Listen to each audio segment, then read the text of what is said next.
The following is a project of our nonprofit newsroom. Support Midcoast Morning and local community-centered journalism today by signing up to be a monthly sustaining donor at chly.ca/donate. It doesn't take much money to support local news.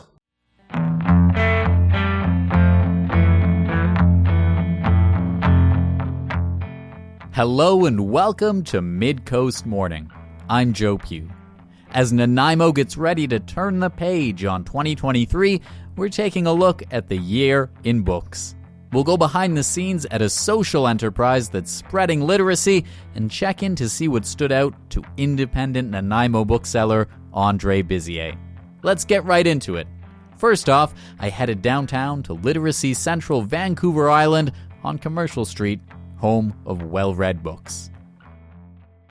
My name is Gerald Halliburgh. I'm the Executive Director of Literacy Central Vancouver Island. Literacy Central Vancouver Island is a community-based not-for-profit providing all types of educational support programming for adult basic learners in the community. So we're here to talk books in 2023 from the dual purposes you talked about, both the bookstore and the literacy programming.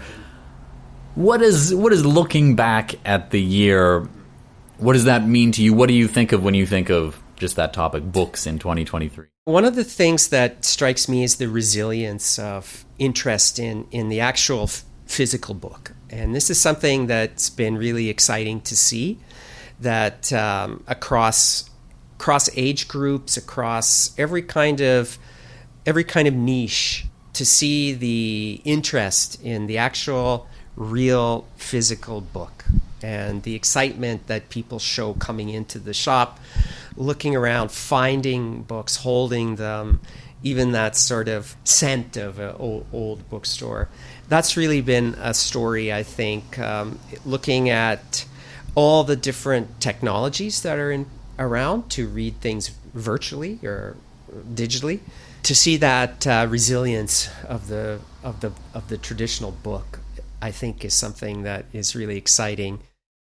For a literacy organization, I think of myself personally, the growth and the way that I've had the opportunity to explore the world through reading, being able to help others find that same path, either just functionally in being able to read a form or fill in a form, but also to be able to explore the world through those books. Each turn of the page taking you someplace else or revealing something else. I recently started reading In Search of Lost Time, and I'm in the first volume, Swan's Way, I think it is. And Proust is fantastic because it's so dense. And I read this 20 years ago. And I think that's the other joy of reading books you've read at different stages of your life, because you're not only kind of coming to this text, but also seeing the person you were the first time you read it and then the second time. And I always find that when I read books like that, like Proust or Thomas Mann, I see different things. Lord of the Rings, another one. Different themes or little nuances that I missed, or the person I was 20 years ago or 10 years ago didn't see. So I find that that's the power of the book to me, is that I can be carrying this portal into another world or another place just in my backpack as I'm commuting across the harbor in my boat. It's a lovely thing. And you've talked about, as a literacy organization, hoping to share that power with other people. Have you been able to see that in folks over the past year? Oh, yeah, absolutely. I think the most powerful way is in the functional language. And so I've seen, and also I'll share a story about some seniors that I worked with in terms of digital literacy, which is a different kind of thing. But to see individuals who, for example, were intimidated by filling out forms, or maybe unable to read informational things like where they can get help for something or information on something. And to see them go from that, and then suddenly they're able to decipher, let's say, an email about an appointment, or able to fill out a form and give the information that is important. And close to that, too, the joy of being able to express themselves. So the flip side of reading is, of course, production and being able to talk about things that moved them or that helped them is really, when I come across someone who was unable, let's say, to read information about just a daily challenge that they might face, even a recipe for something, or to see a story about, I work with a lot of newcomers, and to see a newcomer who is able to read, let's say, a news report or a news story or a kind of snapshot of their home country, and they can read it in English and they can point to it. And I'm thinking of a case right now where the person was like, "This is my home city. Read this." Seeing that excitement and joy that they were able to see their life shown in a book or in a news report are some of the highlights, I think. And I think that whole, just that ability to find and decipher and engage in the community or in the world in this other way is just really, there are no words to describe the satisfaction that you have. The not-for-profit world is not an easy one, but some of our payback comes from seeing the impact on people in the community. And what an amazing thing to be able to change a person's life by helping them get to a place where they can discover the world or explore the world through text is something that led me to become a teacher originally, and it has brought me here. So that's I'm thinking of these individuals who can. I was working with some 55 plus language learners, and they were newcomers, and there, to see the joy. They had the two things going on, of course, the learning a new language and becoming part of a new community. Every single day when they were able to, let's say, read an email from a grandchild, and I can remember seeing a senior who had never had that happen, and then they could decipher and open an email and read a short note from their grandchild, and to see them break down in tears, so moved. Those are the things. So those are a little bit functional, but as opposed to reading a narrative or a story or a poem or something. But in my mind, as a literacy organization, seeing someone empowered to be able to do that and interact with their family and bringing that meaning to their life is really, I can't even find the words to describe, which is odd because usually I'm quite able to push a button, it comes out. I tell people. It's interesting, you talk about how it's what you're describing there is different from like a narrative novel, but it's not so different, at the base of it? No, it's not. And I think it's really hearing or being able to interact, let's say even in text or texting or sending WhatsApp or messages, the ability to connect with the world or with family, and then being able to speak about it. It's a tremendous gift. I mean, and a tremendous thing that so many people can't do. And I think that the confidence, working with the volunteers that help people sort of begin that journey of being able to read notes from their kids or their doctor's instructions and so on. The volunteers are great. I mean, we're so grateful to the literally hundreds of people out there in the community who volunteer to help with our literacy programs or keep this amazing bookstore the amazing place it is.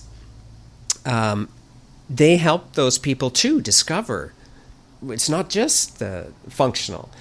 Slowly you do see people begin to read stories, begin to explore more creative types of reading. And it's something they want to do, that they want to be able to read a story, let's say, to their kids. And our Bears and Beams program, a lot of the volunteer family literacy work is just that, working not just with the children, but with the parents, so that the parents have the literacy skills to read a story with their kids and to maybe do that bedtime story that, where their child wants to hear from their mom.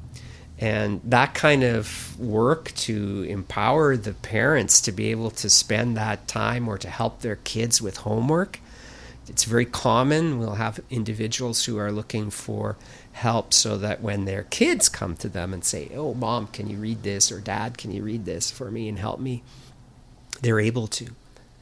And a lot of them, I've heard just recently someone came in and said, "I was so excited I could read this to my daughter." And, wow, that's a double impact, because, of course, the parent felt empowered and such immense gratitude, but then the impact on having this child being able to spend this time with their parent, it's really a powerful thing. So, I guess it's almost like something maybe we take for granted, or to say it out loud would sound almost kind of silly, but like, I don't know, sending an email or writing a letter or reading a story, it's almost like time travel in a way, right? It is, and incredibly empowering, and something that we'll see, especially with adults who have challenges, is that it creates a lot of fear in the community, because they're unable to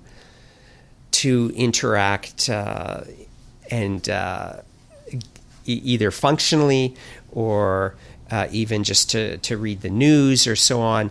And it creates a feeling of disconnection and disempowerment within the community. It's a challenge for employment. It's all the way around. And there's kind of, I think you're right, the assumption is everyone can do this, and it's a commonplace that everyone can read a text. So when you text someone, you just assume that person can decipher it and really understand it, when in fact many people can't. And that stigma about not being able to do those things is something that we see as well. And one of the great things is to see people's confidence grow when they realize, I can do this. I am just like, I can do this thing that everyone else can now. This is Midcoast Morning. We're paying a visit to Literacy Central Vancouver Island and their social enterprise, Well-Read Books. We just heard from Executive Director Gerald Halliburgh. I also had the chance to go behind the scenes with some of the staff. When new donations arrive, they're sorted into one of over 50 blue bins, depending on their category. Most of the staff and volunteers have their own area of expertise. For example, travel, crafts, and music. Yes. Why those three? Because those were the ones they gave me, and I thought they were really neat. What makes a good travel book? I think what makes a good travel book is the travel adventures and travel tales are very interesting, because some of them are really old reprints, but stories of explorers and things like that. But then, there's one where a family, a father and son, went to the Amazon and went down the Amazon all 12,000 miles, and all those different tales of what people have done all over the world. And then all the different countries, and the countries, we're not globally, we don't look globally, and so I enjoy it because look at this marvelous book about Turkey, and look at this book about East Asia, and so it's in travel, but hopefully people say, "Oh, those look like good books," and I'll look at them because I didn't know about Croatia or I didn't know about Slovenia, and so yeah. It's not that you're going to go there sometime, but you can learn about them too. Yeah, and you can the beautiful art. I mean, like all those Holy Planet books and things like that. I know, they're just astounding with the photography and things like that. Yeah. So, and I think we're all book lovers. Yes, we have to be book lovers, that's for sure, to be here. And to. We also got the chance to look through a fresh box of donations. They're big treasures when we open these up and see what people have brought us. I know, it's very history. Yeah. But that's my travel box for tomorrow. These are yours, okay. Yeah. Sometimes these are older, but these are in such, so they're not up to date. If you're going to Rome, it's 2008.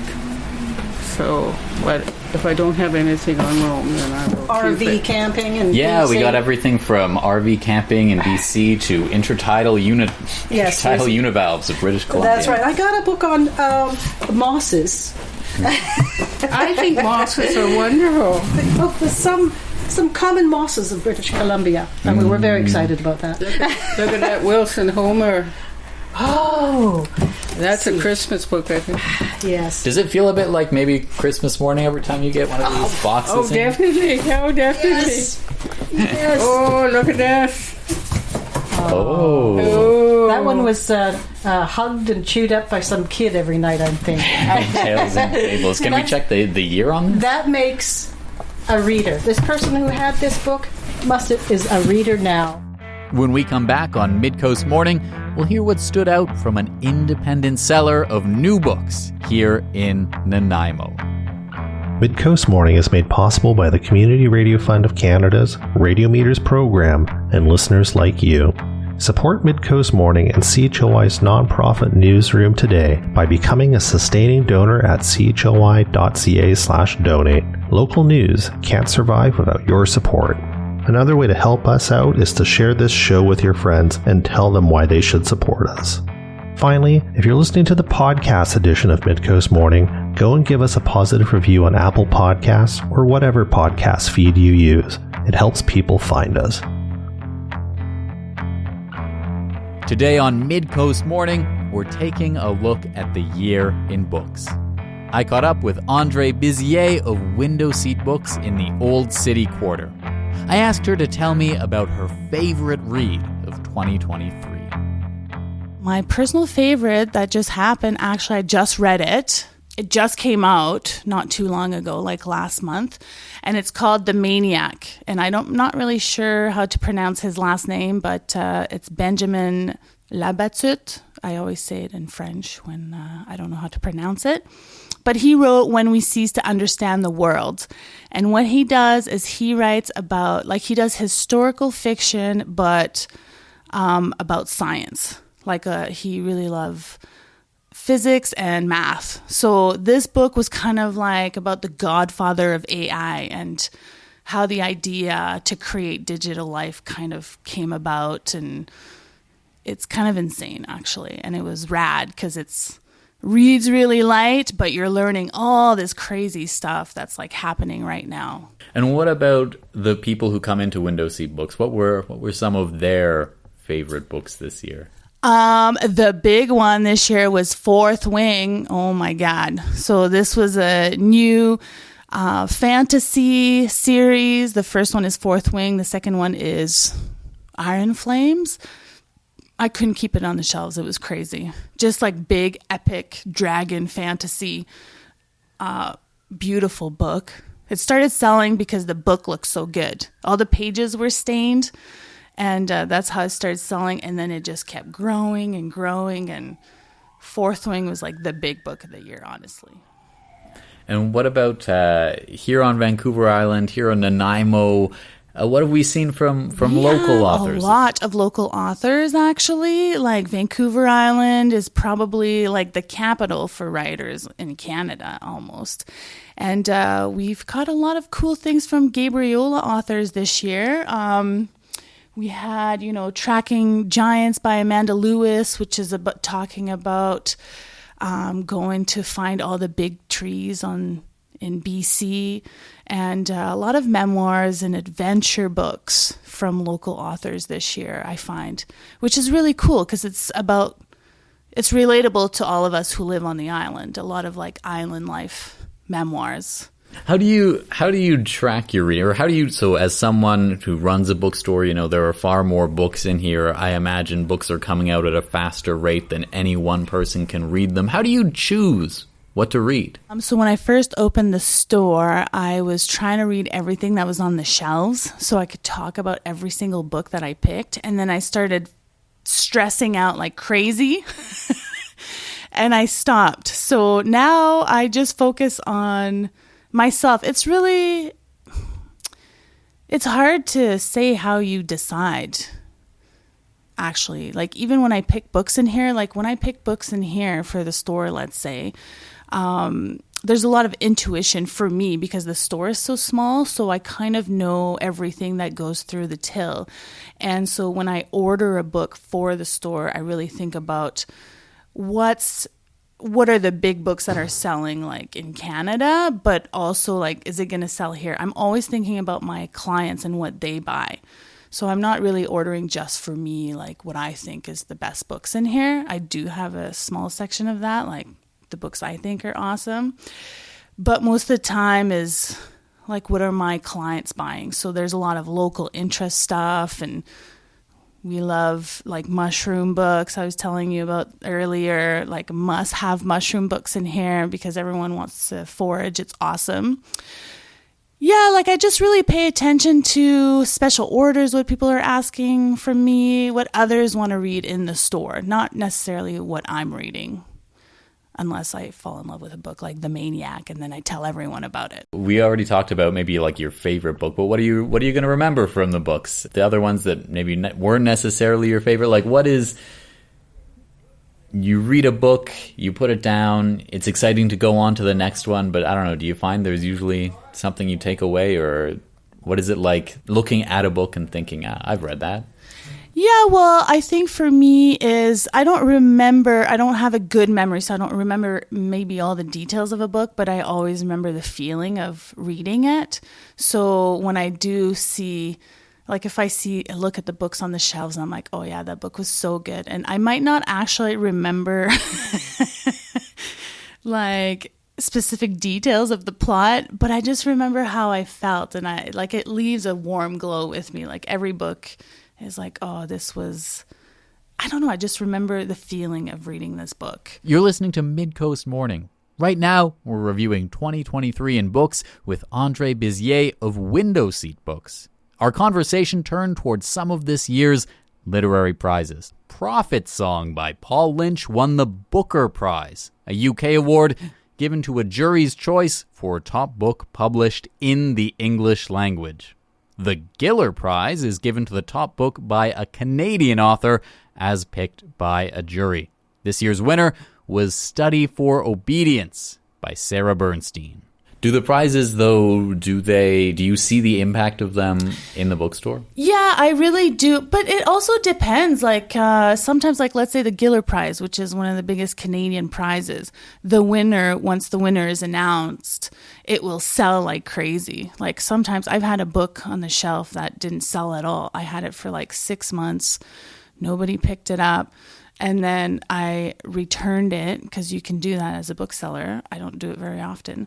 And then it won the Giller Prize like the week after. And I'm like, oh no, I returned it and I have no more. And then it sold like crazy. So people do follow the prizes in Canada and definitely support the winning authors. Yeah. What do you find the literary community is like? I actually wrote a note about that, but the poetry community is huge in Nanaimo. This is what I'm seeing. A lot of people are doing their own presses. Like we have Repartee Press, which is publishing local authors. They're, let me remember if I got the correct, GLRB or GLBR Press just started publishing some really cool poetry. There's Wordstorm Society.